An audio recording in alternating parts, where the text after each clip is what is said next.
En este tutorial vamos a generar un KRS-Diag. Para esto necesitamos una memoria USB que lo ideal sería tenerla conectada en la puerta del armario de control para que vaya más rápido.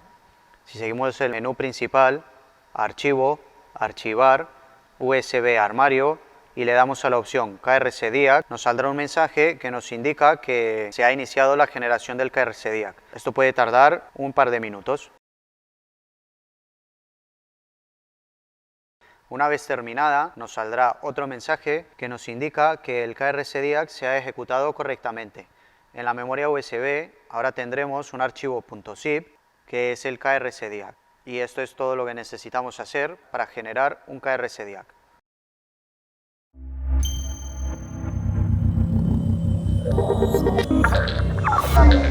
Orange Intelligenz.